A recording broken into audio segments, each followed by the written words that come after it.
지금 작년 3월에 입사해서 거의 1년이 넘었고, 위트넷에 일한 지는 머신러닝 엔지니어로 입사를 했었고요. 그 전 회사에서는 막 무슨 모델 굽고 많이 했었는데, 트랜스포머 모델 굽고. 근데 챗GPT가 터지고 나서부터 굉장히 상황이 신기해졌었어요. 프롬프트 엔지니어링으로 굳이 모델을 굽지 않아도 어떤 제품을 프로토타이핑을 할 수 있었는데, 그러다 보니까 프롬프트 엔지니어링에 이제 관심이 많이 갔었고, 그래서 이걸 잘하려면은 뭘 알아야 되나 같은 거를 많이 탐구를 하다가 어, 역량에 대한 나름의 인사이트를 정리한 적이 있었습니다. 그거를 오늘 소개를 해드리고자 하고 어, 결론부터 말씀드리자면은 프롬프트 엔지니어는 어, 곧 AI 사이콜로지스트, AI 심리학자라고도 볼 수 있다라고 생각합니다. 사실 이 내용은 제가 저런 클래스 101에서 강의를 한 적이 있어요. 사실 강의라기보다는 그냥 그 약간 이벤트성 어떤 라이브 강연에 제가 초청받아서 얘기를 했었는데, 리트니 프롬프트 엔지니어이라고 베팅한 이유 지금도 남아 있습니다. 저기에 썼던 슬라이드랑 거의 동일하게 있고, 제가 조금 이제 개선을 했어요. 그간 이제 배운 것들이 있으니까 그런 내용이라고 보시면 됩니다. 다시 말씀드리자면은 프롬프트 엔지니어는 곧 AI 심리학자라고 볼 수 있다라는 거를 주장하는 그 강연이라고 볼 수 있는데, 이거는 저의 어떤 오리지널한 인사이트는 아니고, 사실 앤드레이 카파시가 저런 트윗을 날린 적이 있어요. I also like to think of this role as a kind of LLM psychologist라고, AI psychologist라고 이제 말한 적이 있거든요. this role이 뭐냐면은 라일리 굿사이드가 저분이 스케일 AI의 프롬프트 엔지니어예요. 저런 직군이 참 생겨났을 때였는데 작년에 저거를 칼파티가 AI 심리학자라고 말한 적이 있습니다. 그것이 무슨 뜻이냐라는 걸 좀 한번 풀어 헤쳐보는 시간이라 보시면 될 것 같아요. 참고로 칼파티는 어, 굉장히 굉장히 유능한 사람이고, 테슬라의 AI 헤드였다가 얼마 전에 오픈 AI에서 또 중책을 맡았고, 지금은 교육 쪽에 관심이 많아가지고 나온 상황입니다. 어떤 일을 하실지 잘 예측이 안 가요. 근데 항상 대단한 일을 하십니다. 하고자 하는 말은 총 세 가지가 있어요. 결론은 이제 프롬프트 엔지니어는 AI 심리학자고, 그 마지막에 말씀드릴 텐데, 일단은 프롬프트 엔지니어링이 왜 떴는지부터 시작을 해서 그거를 좀 이해를 해보고, 그 다음에 제가 생각했을 때 프롬프트 엔지니어의 중요한 두 가지 역량이 있는데, 그거를 이어서 설명해드리겠습니다. 먼저 프롬프트 한 줄에 천년 빛을 갚을 수 있다라는 것 때문에 제 생각에 프롬프트 엔지니어링이 많이 대두됐던 걸 기억하는데, 그거에 대한 배경을 좀 설명해 드릴게요. 그러기 위해서는 좀 기본적인 지식을 잠깐만 훑고 지나가면 좋을 것 같아요. 먼저 언어 모델이라는 게 무엇이냐. 어, 문장의 자연스러운 정도를 말뭉치로부터 학습하는 모델을 이라고 생각하시면 돼요. 수학적인 거는 일단은 차치하고, 기본적으로 그냥 어떤 문장이 자연스러우냐, 그거를 학습하는 모델이 언어 모델이에요. 예를 들어서 오른쪽을 보시면 나는 버스를 탔다, 나는 버스를 태운다, 둘 중에 더 자연스러운 건 왼쪽이잖아요. 그럼 언어 모델이 제대로 학습됐으면은 왼쪽의 확률이 높다라고 계산해야 됩니다. 선생님이 교실로 불이 났게 달려갔다, 달려갔다. 오른쪽은 오타잖아요. 왼쪽이 더 자연스럽잖아요.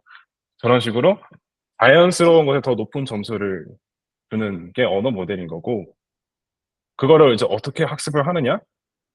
왼쪽 같이 이제 the students open their 어떤 맥락이 주어졌을 때 그 다음 단어가 어떤 게 자연스러운지를 계속 학습하는 식으로 진행이 돼요.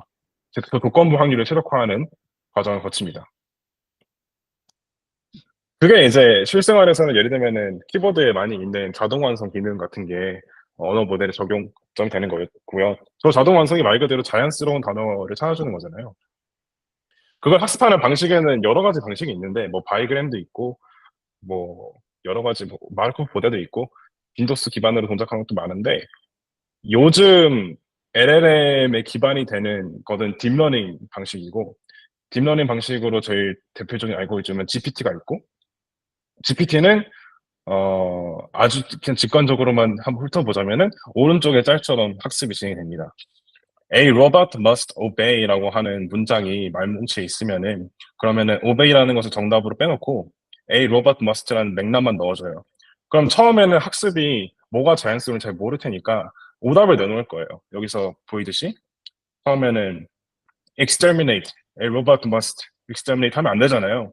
당연히 오답 내놓을 텐데 그럼 실제 정답인 obey랑 저 exterminate 나왔을 때의 그 사이를 계산해 가지고 로스라는 계산을 하고 그 로스에 대하여 저 신경망에 있는 가중치를 편미분해 가지고 오차 약점파해서 조금씩 조절해 가면서 학습해 나가는 걸 보시면 됩니다. 결국의 목표는 말씀드렸다시피 자연스러운 거를 학습하는 거예요.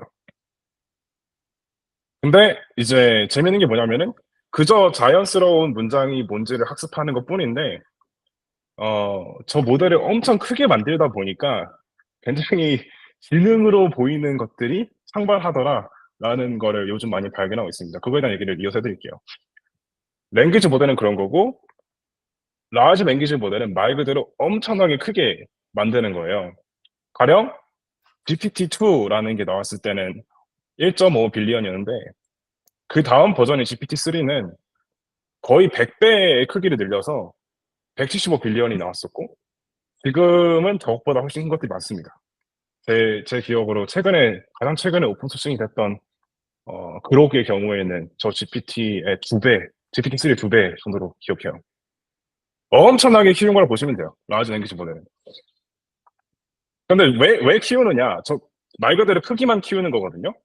이 내부 알고리즘은 변하지가 않아요. 그냥 가중치의 개수만 엄청나게 불리는 건데 그걸 이제 왜 키우느냐라는 당위성은 스케일의 법칙이 어 키우면 키울수록 한계 효용이 오지 않고 계속 성능이 좋아지기 때문에 라고 설명을 해 줍니다.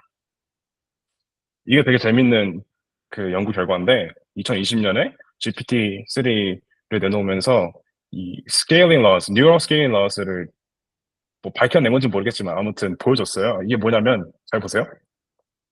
그 맨 왼쪽에 요 파란색 선 하나하나가 저게 이제 모델이거든요. 서로 다른 크기의 모델이에요.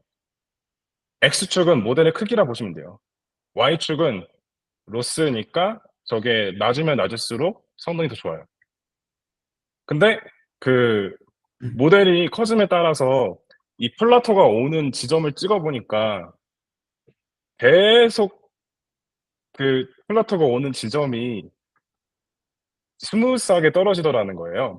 사실 원래 인생의 모든 것들에는 한계 효용이 오는데 가령 뭐 돈을 아무리 많이 번다고 해도 처음에는 행복하다가도 언젠가는 '나 왜 이렇게 돈이 많은데 행복하지가 않지?' 뭔가 공허함이 오는 지점이 올 거잖아요. 모든 거는 그런 시그모이드에 따르는데 근데 이 신경망 기반 언어 모델만큼은 저 빨간색처럼 가는 게 아니라 계속 성능이 좋아지더라는 거예요. 모델의 크기만 크게 키웠을 뿐인데 그게 스케일의 법칙인 거고 그래서 사람들이 막 뭐 알트만이 9천조 투자해 가지고 GPU를 뭐 만들겠다고 하고 하는 겁니다. 이게 그 장난이 아닌 게 저 논문을 발표하셨던 저분이 저런 티셔츠를 입고 발표하셨어요. Scale is all you need. AGI is coming 하고서 티셔츠에 저 그래프가 그려져 있는데 어 오픈 AI는 저걸 거의 맹신하는 조직이라고 보시면 됩니다.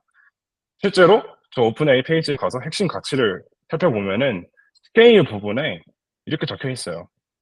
We believe scale is magic. When in doubt, just scale it up. 잘 모르겠으면 그냥 크게 만들어라가 핵심 가치인 회사가 오픈 AI고 그게 결국에 오픈 AI의 모든 모델을 만든 시작이었다고 보시면 돼요. 최근에 소라도 사실 굉장히 키웠을 뿐이고 근데 굉장히 많은 임팩트가 있죠. 그 임팩트라는 건 뭐냐면은 이 크게 만들었을 때 어떤 일이 벌어지는 거냐면은 새로운 능력이 갑자기 상발합니다. 이게 재밌는 개념인데 상발이라는 개념이 먼저 그 창발 emergence라는 게 뭐냐면은 제일 처음 저 얘기를 꺼냈던 거는 more is different라는 에세이에서 앤더슨이라는 물리학자가 얘기를 꺼냈었고 이분은 이 에세이에서 창발을 저렇게 정의해요. When quantitative changes in a system result in a qualitative changes. 단순히 정량적인 변화만 주어졌을 때 정성적인 변화가 튀어나오는 상황을 뭔가가 창발한다고 하거든요. 그 저런 에세이를 왜 썼냐면은 이때 당시에 1970년대 당시에 약간 물리학자들은 어 그러니까 케미스트리 화학자들을 약간 무시하고 그리고 화학자들은 뭐 철학가들을 무시하고 이런 식으로 그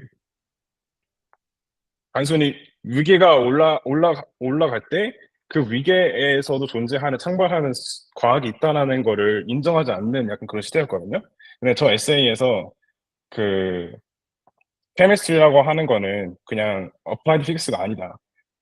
물리 법칙으로 설명할 수 없는 뭔가가 이 위에 존재한다. 예를 들면 뭐 행복의 심리라든지 아니면 사랑의 심리라든지 행복이라는 게 전부 옥시토신으로 설명되는 건 아니다. 그거 나름대로의 어떤 과학이 있다 이런 건데 그런 게 약간 창발의 예시라고 보시면 되고 더 단순한 예시로는 제 생각에 제일 좋은 예시로는 물의 상전이가 있는 것 같아요. 얼음을 가지고서 계속 열을 가하잖아요. 그럼 단순히 정량적인 변화만 주는 거예요. 근데 어느 지점까지는 얼음이 바뀌지 않다가 이 녹는 점에 도달하면은 갑자기 물로 변합니다. 정성적인 변화가 튀어나와요.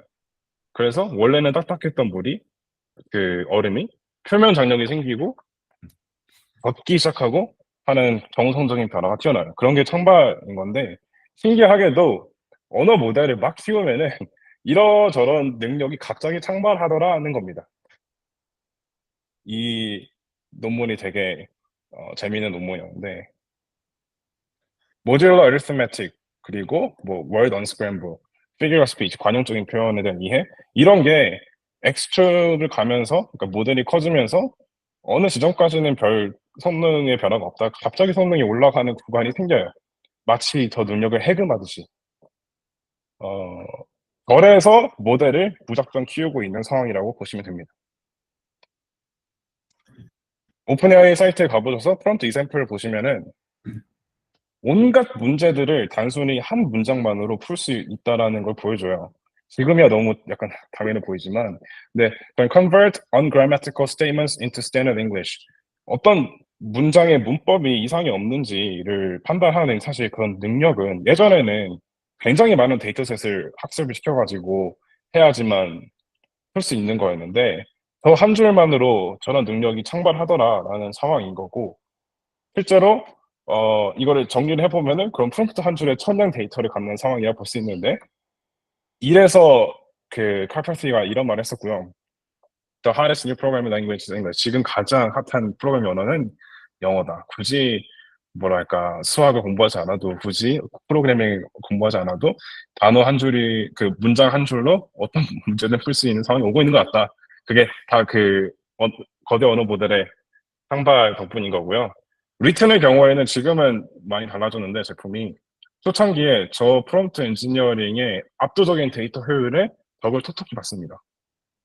구글 검색 광고 툴, 세이지 이메일 툴, SNS 광고 툴 저런 거 하나 만들 때 저거를 뭐 광고 전문가를 모셔가지고 데이터를 수집하고 이럴 필요가 없었어요. 그냥 한 줄만 입력하면은 바로바로 툴을 찍어낼 수 있었거든요. 그래서 빠르게 성장할 수 있었죠. 그럼 정리를 해보면은 프롬프트 엔지니어링이 왜 떴느냐? 프롬프트 한 줄에 천량 빛, 천량 데이터를 갖기 때문이라고 볼 수 있습니다. 그럼 자연스럽게 떠오르는 질문은 그 천년 빛을 갚을 수 있는 한 줄을 어떻게 잘 떠올리느냐. 그게 프롬프트 엔지니어의 역할이 될 텐데 어떻게 해야 최적의 프롬프트를 잘 짤 수 있느냐가 다음으로 나올 수 있는 질문일 거예요. 전 거기에 대해서 두 가지 역량을 제시하고 싶고 첫 번째 역량은 인공지능과 사람의 심리에 의외로 유사성이 있는데 그 유사성으로부터 최적의 프롬프트를 유추하는 능력이 필요하다 봅니다. 이거를 위해서 제가 문제를 하나 가졌습니다. 한번 풀어보세요.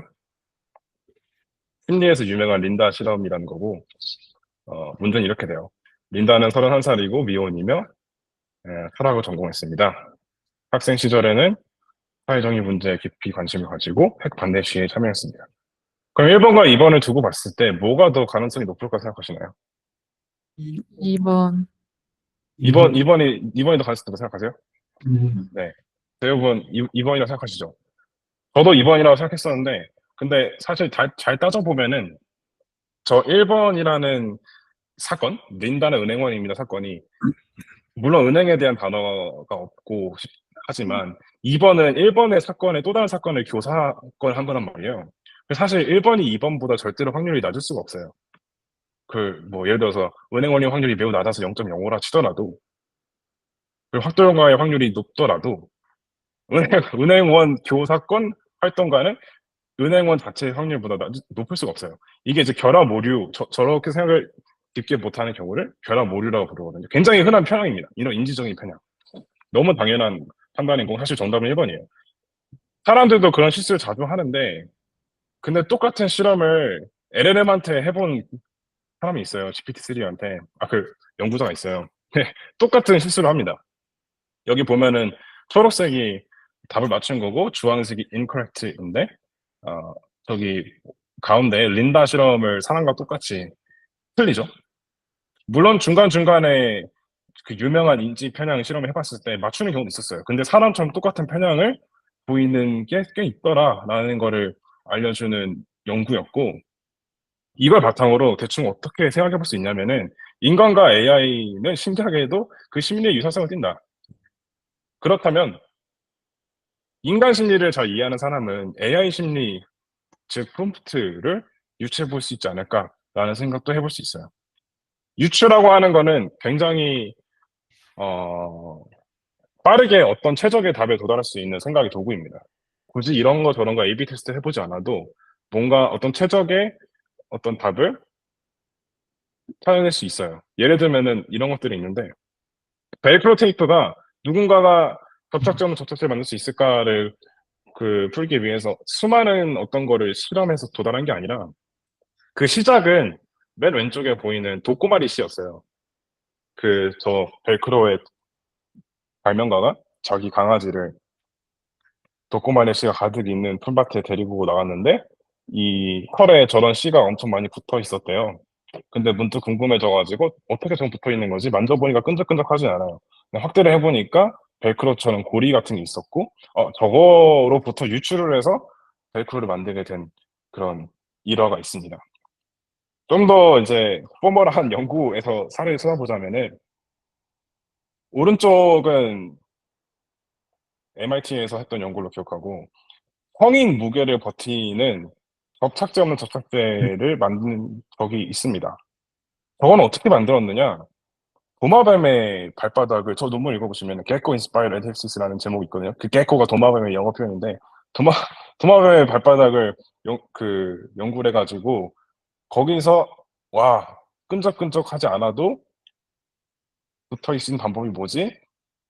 저거를 찾아보면은 화학에서 반데르발스 힘이라고 하는 것으로 붙어 있거든요. 그래서 그거를 이제 활용을 해가지고 유출을 해서 저런 걸 만든 거예요. 근데 과연 이런 도마뱀이라는 존재 없이 저런 거를 바로 A/B 테스트만으로 만들 수 있었느냐? 엄청 힘들었겠죠. 모든 걸 실험해봐야 되니까. 유출하는 거는 그래서 되게 엄청나게 편리한 도구입니다. 어떤 것이 유사하다라는 가정하에 빠르게 어떤 최적의 답에 도달해 볼 수 있어요. 그러면 프롬프트 엔지니어링도 한번 그렇게 해보자는 거죠. 제가 몇 가지 예시를 들어서 이런 게 가능하다는 것을 좀 보여드리겠습니다. 일단 인간 AI 심리의 유사성 중에서 인출 단서가 있는데 그거로부터 퓨처 프롬프팅을 유추해 내볼 수 있는 과정을 한번 보여드릴게요. 그거를 위해서 리튼에서 지금은 이제 많이 바뀌긴 했는데 당시에 만들었던 툴을 어떻게 만드는지를 예로 들면서 한번 설명을 해드릴게요. 여기 이런 툴이 있습니다. 카피라이팅 툴. 마케터들이 되게 좋아했던 툴이고 코드진스라는 제품 이름을 넣은 다음에 이거는 뭐 하는 거야? 노코드 웹빌더야 라고 해주고 톤을 매너는 과정으로 하면은 코딩을 몰라도 홈페이지 제작 가능하다고 돈 한 푼 들이지 않고 오직 마우스 클릭만으로 어쩌고저쩌고 저런 카피를 생성해 주는 거예요. 저거를 어떻게 프롬프트만으로 만드느냐? 예를 들면은 단순하게 이렇게 해볼 수 있어요. 너는 이제부터 전문 카피라이터야? 제품 이름, 내용, 톤의 매너를 줄 테니까 광고 카피를 한번 생성해봐 라고 할 수 있습니다. 그래서 생성을 해주는데 보면은 좀 문제가 있죠. 좀 K 감성이 없습니다. 보시다시피 일단 지금 당장 일단 너무 길고 그리고 너무 포멀하고 약간 파란 눈의 한국인이 쓸 법한 그런 카피예요. 그럼 저기서 저걸 어떻게 더 K스럽게 만드느냐?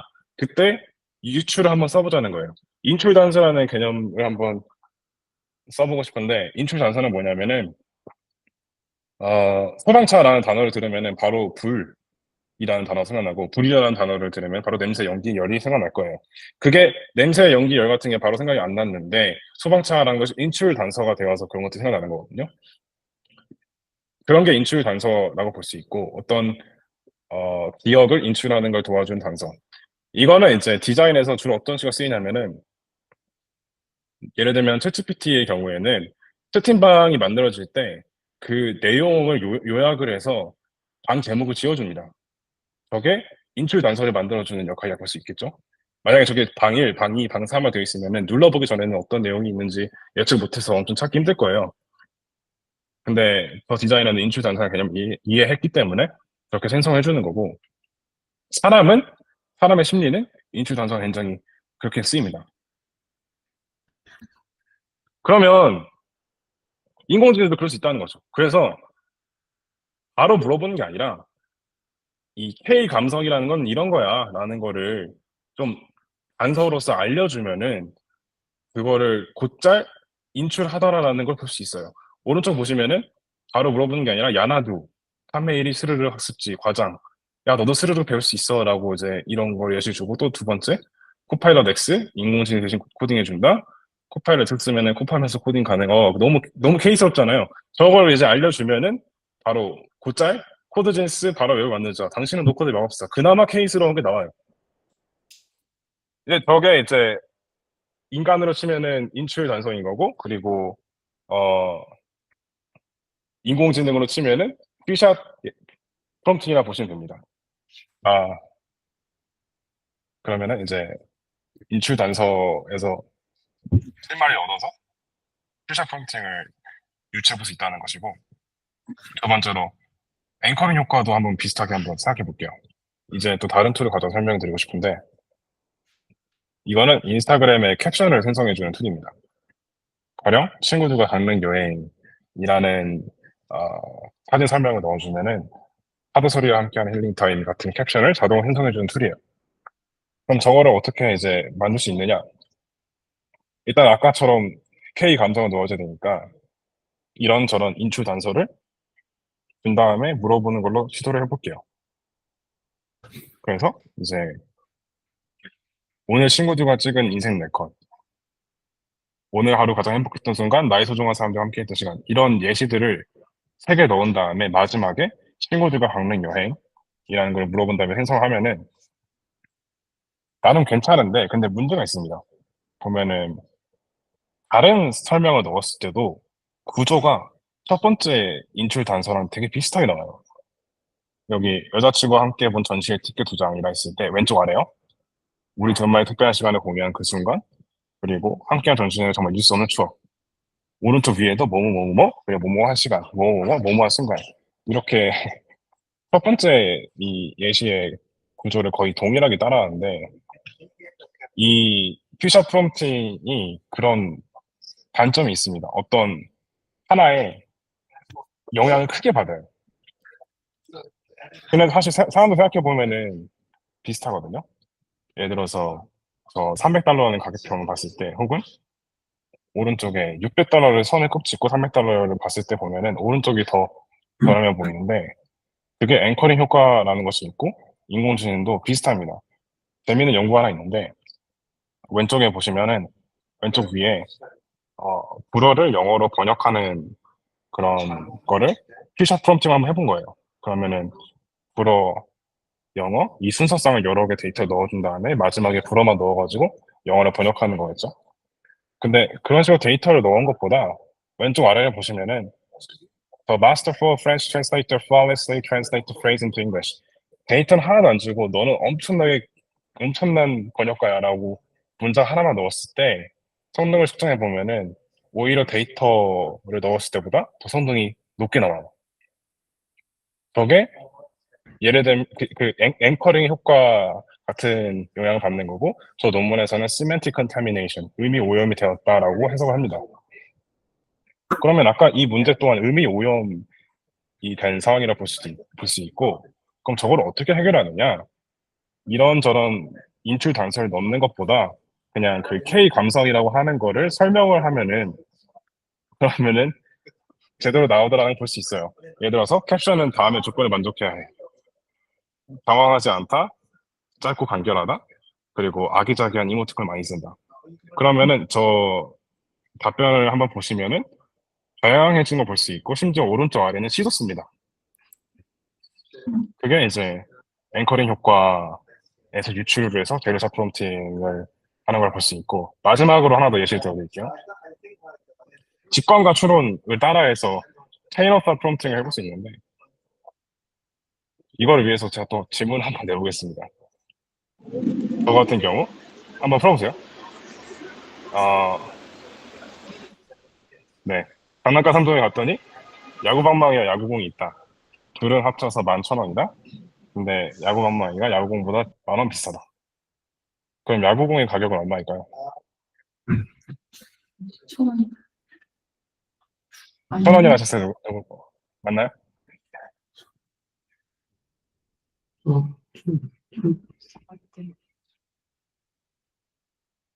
얼마일 것 같습니까? 500원이요? 500원이요. 네. 500원인가 1,000원인가요? 네? 500원. 500원인가 1,000원, 500원인가? 아닌가요? 500원. 1,000원이라고 대답해야 되나요? 약간 1,000원이요. 아니요. 그건 아닌데. 지금 1,000원이라 대답하셨던 분이 500원이라고 대답하신 거는 처음에 시스템 1으로 생각했다가 시스템 2를 생각해서 답을 전송하신 거예요. 그게 이제 시스템 1, 시스템 2의 개념이에요. 사실 저 직관적으로 생각해보면은 바로 1,000원이 떠오르긴 하는데 근데 잘 생각해보면은 방정식을 풀어보면은 500원이 나와야 되거든요. 그게 이제 시스템 1 같은 경우 얼굴 인식을 한다든지 목소리 인식한다든지 할 때 쓰이는 직관적인 어떤 시스템이고 시스템 2 같은 경우는 그런 식으로 많은 생각이 필요할 때 들어가는 모드 예를 들어서 뭐 수능 수학 20여만 문제를 풀 때 써야 되는 그런 모드라고 보시면 돼요. 사람의 심리는 그렇습니다. 저거에 대해서 처음 얘기하셨던 분이 다니엘 카네만이라고 그 Thinking Fast and Slow 되게 유명한 책이 있어요. 저분 노벨상 받으신 분인데 제 생각에 국문으로는 생각에 관한 생각이라는 책으로 유명한 걸로 알고 있습니다. 거기에 나와 있는 개념이에요.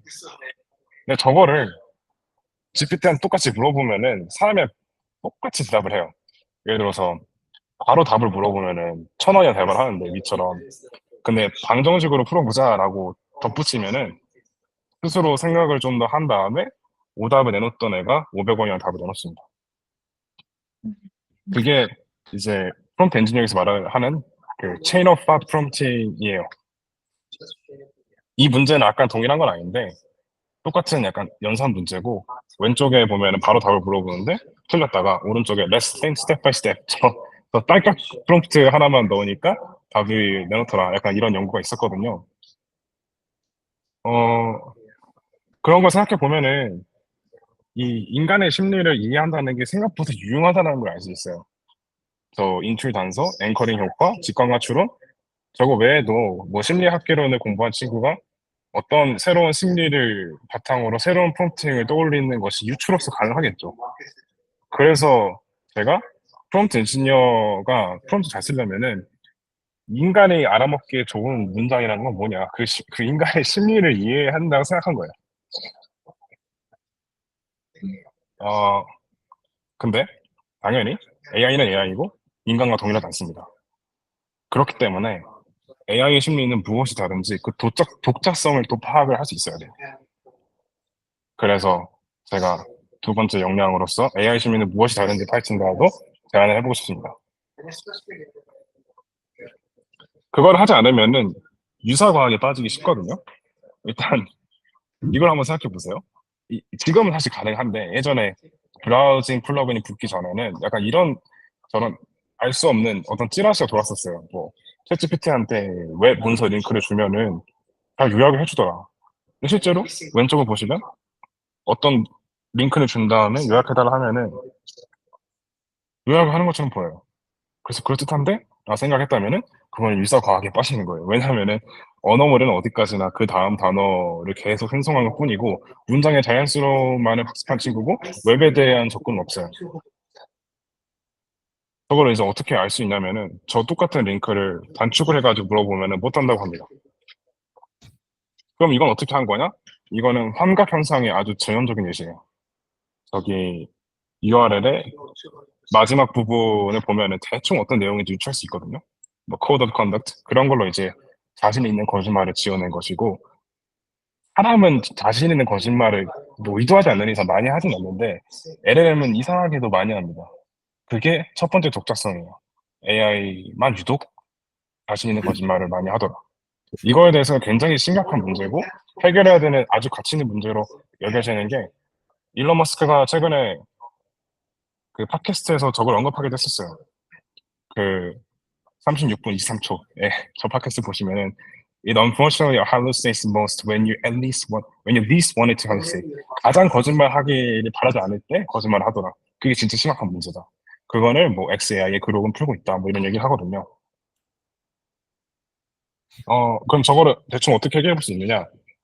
이 독특성을 이해하는 프롬프트 엔지니어는 바로 물어보는 게 아니라 웹에서 그 질문에 대한 답이 있는 문서를 검색한 다음에 프롬프트 위에다가 그거를 넣고 답변을 시키면은 되겠다. 즉, RAG를 하면은 저걸 해결할 수 있겠다는 생각까지 갈 수 있어요. 근데 이 독자성을 모르는 프롬프트 엔지니어는 유사과학에 빠지고 그치겠죠.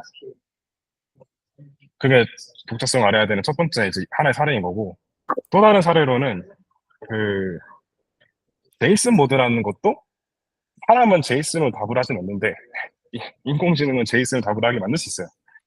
이거를 쓰면은 알고리즘을 짤 수 있거든요. 컨디셔널 로직 같은 거. 제가 그거를 한번 사례를 보여드릴게요. 제가 직접 만든 건데 그 되게 재밌거든요. 제가 하나 보여드릴게요. 잠시만요.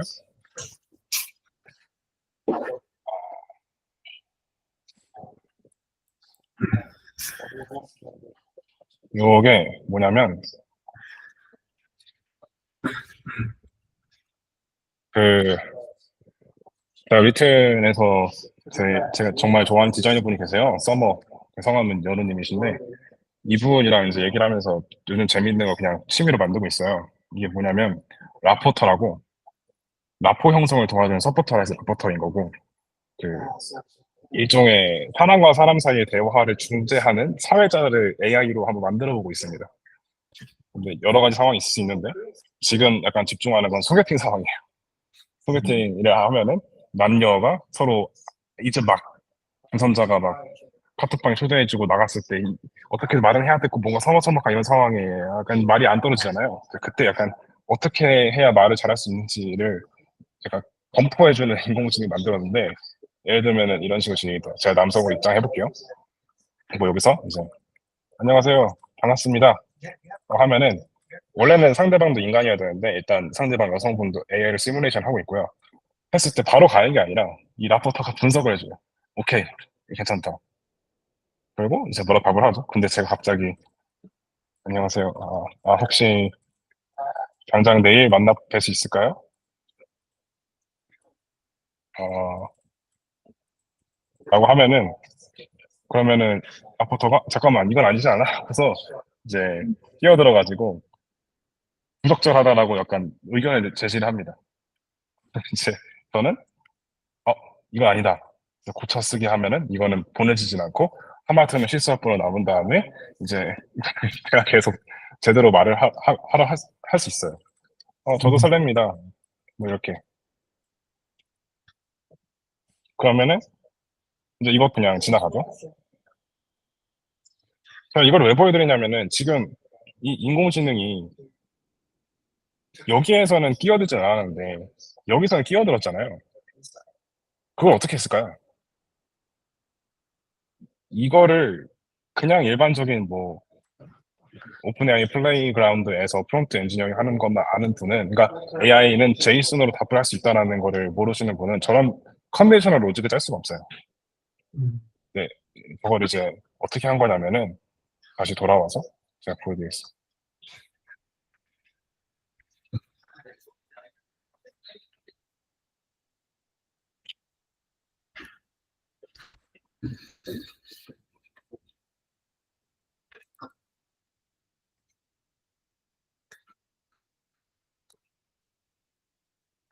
네, 저걸 어떻게 만들었느냐?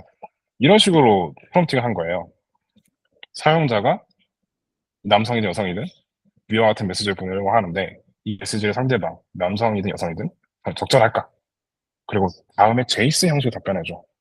그리고 thought에다가 아까 말씀드렸던 그 체인 오브 thought를 하게 하고 그리고 judgment에는 적절하고 부적절 둘 중 하나만 말을 해 라고 하면은 반드시 저 제이슨 형식으로 답변합니다.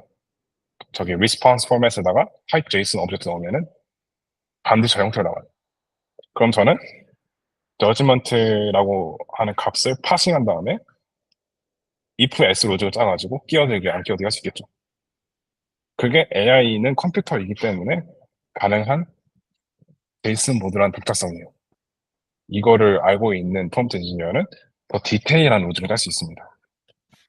그걸 좀 보여드리고 싶었고, 마지막으로 또 말씀드리고 싶은 거는 에이전틱 워크플로우즈라는 거를 어, 또 한번 고민해 보면 좋아요. 저거는 어떻게 생각하시면 되냐면은, 이 모델 위에 얻는 어떤 고도화된 알고리즘을 보시면 돼요. 이게 왜 가치가 있느냐?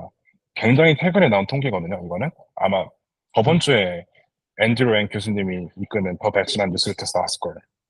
여기서 뭘 볼 수 있냐면은, 작은 모델에 에이전틱 월프로가 얹었을 때 큰 모델을 능가하더라라는 걸 볼 수 있습니다. 가운데 보시면 GPT 3.5에 제로샷 성능, 데이터가 아무것도 없을 때 그냥 프롬프트만 했을 때, 그건 당연히 큰 모델에 비하면 떨어지죠. GPT-4는 65, 66, 67점이 찍히는데, 근데 GPT 3.5한테 뭐, 리플렉션, 툴 유즈, 플래닝 등등 스스로 돌아보게 하고 도구를 지어주고 계획을 하게 하는 그런 에이전틱 워크플로우를 지어주면은 큰 모델의 바닐라 성능보다 더 성능이 올라간다라는 거를 통계 내서 보여줬어요.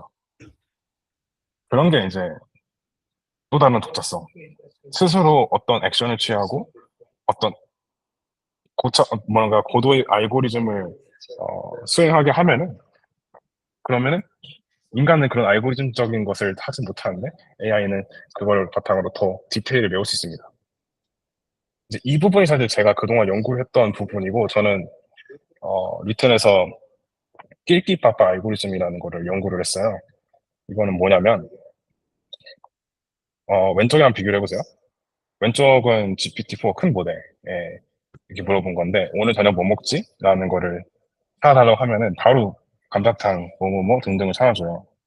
보면은 뭐 링에서 검색하긴 하는데 저렇게 검색한 다음에 감자탕 그리고 뭐 참치, 계란, 볶음밥 저거 추천해주잖아요. 근데 사실 저는 저녁은 뭐 먹지라고 물어보긴 했는데 뭐 제 위치나 아니면은 제 선호에 대한 얘기는 안 했잖아요. 그러면은 바로 저렇게 답변한다 했을 때 저거는 사실 쓸모없는 답변일 수가 있어요. 제가 봐는 사실 제 의도를 파악했으면 좋겠는데. 그래서 제가 만들었던 것이 오른쪽과 같은 작은 모델에다가 한번 낄키파파 알고리즘을 얹어봤어요. 오늘 저녁 뭐 먹자 했을 때 바로 답을 하는 게 아니라 우선은 위치를 알려달라고 질문을 합니다. 그럼 저는 위치를 알려줘요. 오른쪽에 보시면 나 강남 주변이야? 라고 이제 말을 해주면은 그럼 또 답변을 하느냐? 좀 생각을 해보다가 다시 한번 더 생각을 해보다가 어? 자세한 내용을 파악해야 되는데 어떤 종류의 음식을 원하는지 모르겠다. 그래서 한, 중, 양, 일 중에서 뭘 원하는지를 스무고개를 하면서 계속 알아가요. 그래서 제가 중식이 땡기냐 하니까 이만하면은 강남 주변에서 중식을 먹는다라는 모든 정보가 생겼고 그래서 이제서야 답변해 주는 걸 볼 수 있어요. 끼어들 땐 끼어들어야 된다라는 판단한 거죠. 그런 게 이제 에이전틱 워크플로우의 예시인 거고 저런 알고리즘을 왼쪽에 있는 큰 모델에 얹으면은 그러면은 큰 모델의 성능을 더 본전을 뽑을 수 있겠죠. 전 그런 기대로 계속 그런 연구를 하고 있습니다. 어, 저거 같은 경우에는 그 리튼에서 예전에 만들던 리튼 플러그인이라는 서비스 있었는데 그거를 고도화한 버전이라 보시면 되고요. 리튼 플러그인은 참고로 뭐 에버랜드 종이건 최저가 찾아줘? 라고 하면은 그 11번가를 굳이 들어가지 않아도 대신 찾아주고 그런 액션을 취해주는 에이전트예요. 저거를 서비스 해봤더니 뭐 이런저런 데이터를 봤는데 낄끼빠빠를 못하더라 라는 그런 거를 분석을 할 수 있었고 뭐 예를 들어서 맨 왼쪽에 보시면은 고도비만 일주일 식단 관리해줘라고 했을 때 식단을 요청했는데 집에서 할 수 있는 유산소 운동을 찾고 있어요. 플랜피트스 호출하거든요. 그 사용자가 짜증이 나가지고 운동 말고 식단이라고 정정을 하죠. 근데 또 요청하신 운동 정보 찾고 있어요라고 해서 맨 마지막 왼쪽 맨 마지막 보시면 식단 짜달라고 라고 짜증을 내고 나가는 걸 볼 수 있습니다. 가운데 오른쪽도 비슷한 예시고 결국에 문제는 낄끼빠빠를 못하더라라는 거였고 그래서 제가 아, 생각보다 중요한 문제 이거였네. 모르면 물어보라고 해서 물어봤더니 넌 아직도 그걸 모르냐? 그래서 안 물어보면 다시 모르면 물어보라 하고 이 낄끼빠빠의 메비우스에 빠지는 게 여기서 잘 선을 타면서 눈치껏 의도를 파악하는 게 중요하구나 라는 그런 깨달음이 있었고 그거를 이제 알고리즘화해서 에이전틱 월프로를 짰던 게 제가 그간 했던 연구고요. 그거를 하게 되면은 어, 더 본전을 뽑을 수 있습니다. 그래서 독자성을 파헤치는 게 중요하다고 생각하고요. 마무리를 좀 해볼게요. 다시 돌아와서 프롬프트 엔지니어는 그럼 왜 AI 심리학자라 생각하느냐? 어떻게 이렇게 볼 수 있느냐? 일단 첫 번째 역량은 이거예요. 인간의 심리를 이해를 해서 최적의 프롬프트를 유추해내는 거. 그리고 두 번째 역량은 그러면 AI는 뭐가 다른데 그 독자성을 이해하는 거. 이 유사성과 독자성 사이에서 최적을 찾는 과정이 굉장히 심리학자가 하는 일이랑 비슷해요. 예를 들면 이 영화의 저 상황을 가져와서 비유를 하고 싶은데 굿 윌 헌팅이라는 영화입니다. 되게 아름다운 영화예요. 한번 보세요. 되게 추천합니다. 근데 마지막에 어떤 내용이 나오냐면은 대충 플롯이 거기 맷 데이먼이 연기한 저 사람이 굉장히 타고난 천재예요. 근데 재수가 없습니다. 그래서 모든 사람들한테 막 함부로 대하고 하는데 그게 왜 그러냐라는 거를 저 심리학자가 상담을 하는 과정에서 어렸을 때 아버지에게 학대를 당했다라는 걸 알게 돼요. 학자의 렌치와 막대기 학대를 늘어놓고 선택하라 했었죠. 근데 저걸 알기 전에 이제 온갖 노력을 하거든요. 심리학자니까 저게 혹시 애정 결핍인가? 내가 학교에서 배웠던 PTSD인가? 유기공포인가? 이런저런 대충 유출 한번 해봐요. 근데 결국 정말 이 친구에게만 있었던 그 경험, 그 근원은 그 경험에 있었고 아버지에게 학대를 당했던 경험. 그래서 네 잘못이 아니야. 라는 걸 세 번 반복하면서 말을 하니까 이제 저 맷 때문에 울면서 이제 미안합니다 하고 하거든요. 해석의 프롬프트 찾은 거죠. 프롬프트 엔지니어도 되게 비슷한 거예요. 저기서 그맷 데이먼을 AI로 바꾸면은 딱 프롬프트 엔지니어 하는 일이에요. 인풀 단서에서 퓨처를 찾아내고 앵커인 효과에서 제로차 찾아내고 등등 이미 알고 있는 인간 심리로도 뭐 유출을 하는데 근데 AI는 AI이기 때문에 사람과는 다른 게 있단 말이에요. 그것도 동시에 알아야 돼요. 사람과는 달리 환각이 작고 사람과는 달리 제이슨을 답할 수 있기 때문에 컨벤셔널 로직 같은 어떤 알고리즘을 할 수 있고 그거를 보도화하면은 지능을 높일 수 있다는 거. 그래야지만 최적의 프롬프팅 할 수 있는데 되게 심리학자가 하는 일이랑 비슷한 거죠. 저는 그래서 이제 칼파티가 AI 심리학자라고 말했다고 생각을 하고요. 그게 제가 말씀드리고 싶었던 것의 전부입니다. 네. Prompt engineers are AI psychologists.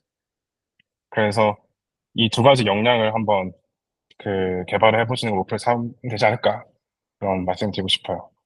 제가 준비한 건 여기까지입니다. 감사합니다. 네. 네, 혹시 궁금하신 게 있으세요? 네. 사운드 스토리 CTO 김태현인데요. 지난번에 한번 네. 인사드렸는데, 네네네. 제가 조금 비슷한 듯 하면서 아직도 정확하게 개념이 안 잡히는 게, 퓨샷 프롬프트하고 제로샷 프롬프트의 차이가 어떤 게 네. 한 번 더 내줄 수 있을까요? 네, 물론이죠. 어, 여기서 예를 들면은 여기 이 오른쪽에 어, 여기서 사진에 대한 캡션 설명을 생성하기 위해서 위에다가 인스트럭션을 넣은 다음에 그리고 데이터를 몇 개 주어졌죠. 오늘 친구들과 찍은 인생 4컷 그리고 캡션 그리고 완전 맛있었던 브라우니, 스모크 쿠키, 그걸 캡션. 이런 few 샷을 몇 개 넣어준 다음에 그 새로운 입력에 대한 걸 요구를 하는 게 피셔 프롬프팅이고, 근데 말씀드렸다시피 저러면은 이 few 샷에 굉장한 편향을 가져서 답변하게 됩니다. 그 저거 퓨샷의 다양성을 되게 잘 조절을 해야 되는데, 그 리얼 바에는 이런 방법도 있어요. 여기 데이터를 아예 다 없애버리고 그냥 사람의 휴리스틱을 적어주는 거죠. 캡션은 다음의 조건에 만족해야 해. 장황하지 않다. 짧고 간결하다. 그리고 한국 사람들 이모티콘 많이 쓰니까 많이 써야 된다. 저건 데이터이긴 한데, 근데 이 K 감성에 대한 설명이잖아요. 네. 그게 제로샷 폰트 보시면 됩니다. 그러면 저희가 프롬프트 엔진, 프롬프트 쪽을 개발을 해야 된다라고 하면, 저 제로샷 프롬프트, 그러니까 상황에 따라 좀 다르긴 할 것 같긴 한데, 네. 저는 이제 처음 이야기, 퓨전 프롬프트를 가지고 만들고, 어떤 그 엔코더가 뭐 빠지면, 제로샷 프롬프트를 거기에서 보조적으로 질문에 리스트를 만들어서 뭘 만들어야 되나 이렇게 생각을 했는데 그게 아니고, 지금 제로샷 프롬프트로 가야 지금 원하는 우리가 대답을 얻을 수 있다라고 지금 말씀하시는 거죠? 절대적인 진리는 아닌데요. 네. 여러 가지 방법이 있어요. 당연히 맥락이 중요한데, 근데 이제 제가 주로 선호하는 방법에 대해서 궁금하신 거라면, 저는 주로 그 문제를 이미 풀고 있는 사람한테 가서, 그래서 이 문제를 풀 때 어떤 고민을 많이 하세요? 라는 거를 인터뷰를 해서 그 답변을 얻어내요. 그 답변을 그대로 폰트 넣어가지고 제로샷 폰트 일단 짭니다. 그러면은 어지간하면은 잘 되고, 근데 이제 거기엔 당연히 한계가 있고, 당연히 머신러닝 시스템이라면 데이터 피드백을 돌면서 계속 개선을 해야 되는데, 그때는 이제 제로샷을 계속 고칠 수는 없잖아요. 설명이니까. 그때는 이제 피셔 프롬프트를 다이나믹하게 이제 넣었다 뺐다 하는 시스템을 차츰 가는 게 맞는 것 같아요. 그래서 이 시작할 때 콜드 스타트를 풀 때는 제로샷으로 하고, 그리고 점점 이 문제의 맥락이 데이터에서 보일 때 그때 퓨샷으로 갈아 끼우는, 그리고 그 다음에는 이만하면은 프롬프트 그만 쓰고 자체 모델 만들자 하는, 저 주로 그런 방향을 선호합니다. 네. 그 제로샷처럼 앞에 그 설명을 하고 그거에 맞는 예시를, 그러니까 제로샷하고 퓨샷을 같이 쓰는 경우에도 그 퓨샷 예제에 조금 편향돼서 결과를 내줘요? 맞습니다. 네. 맞아요. 그래서 퓨샷의 다양성을 되게 잘 보장을 해야 돼요. 그거에 대한 연구도 꽤 있는데, 제가 따로 보내드리겠습니다. 그래서 보통 어떻게 하냐면은, 그, 제로샷, 퓨샷 다 쓰되, 이 퓨샷을 벡터 검색을 해가지고, 그때그때 바꿔줘요. 네, 그런 방법도 있어요. 네. 유사한, 그때그때 알맞는 예시를 가져오는 검색 엔진 따로 만들어서 넣더라고요.